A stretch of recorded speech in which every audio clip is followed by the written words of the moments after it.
Jeelezara. Jeelezara.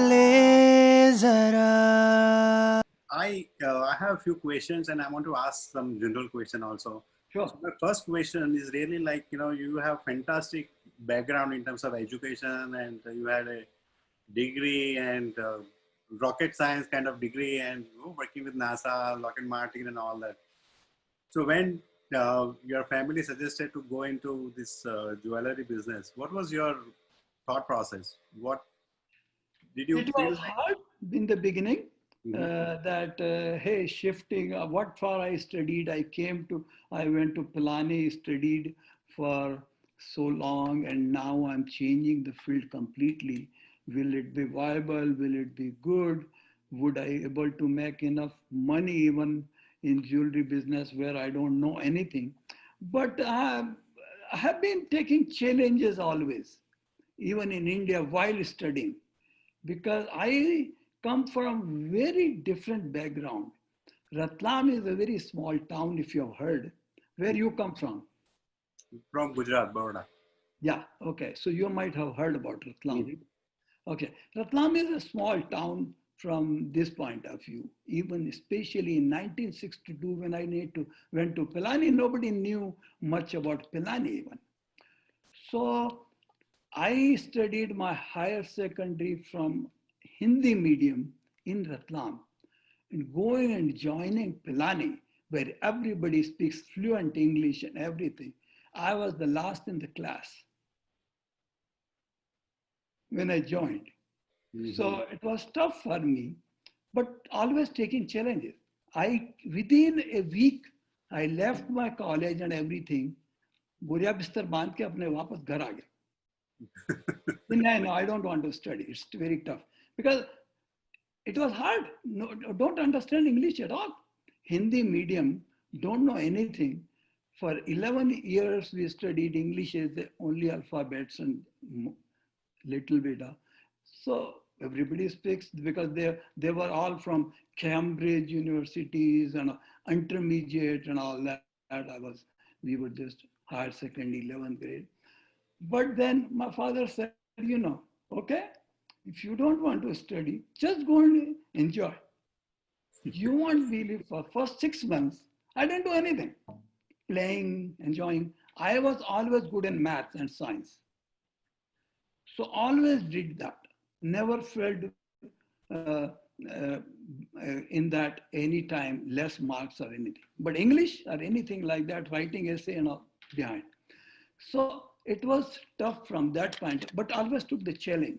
And then finally, in first year was tough for me. But then once I got into the gear, I was in the honors class when I completed. Then did my master's also there and completed with gold medalist. So challenge was always in my life. So when I took a change, I said, hey, it's hard, but you know what? Let's take a challenge. Mhm. Start from scratch. Really started, even when I came here. Let me tell you another 2 minutes. When I came here, I came with my father's money. I didn't get a scholarship because hard to get that time. I didn't want to waste another year to get a scholarship and all that. So I came here, and after I brought $1,500 check from India. That day and after that, I never asked for any money from India. So I first year was so hard. Used to get up at 5, never slept before 12, working hard. So what I'm bringing is the challenge was always good and always ready to take it. Mhm. So after a year or so, my professor said, hey, you already done your master because I got admission in masters. So he said, hey, you already completed masters. Why you want to repeat your masters? Go in PhD program. I said, okay. So after first year semesters, result and all that, they transferred me to PhD program. Then my professor said, hey, there is a scholarship program, something. Why don't you apply for that?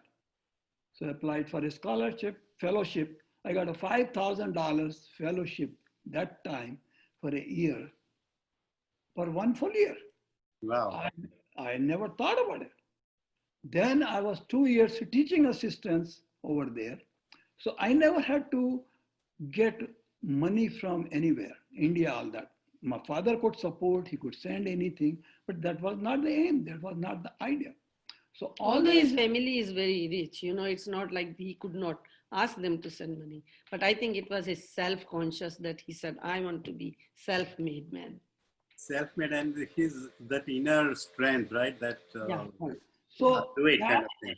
same thing started by the time I completed and a couple of years my business, I mean, no service and all that. Had few, maybe total assets were $20,000, $30,000.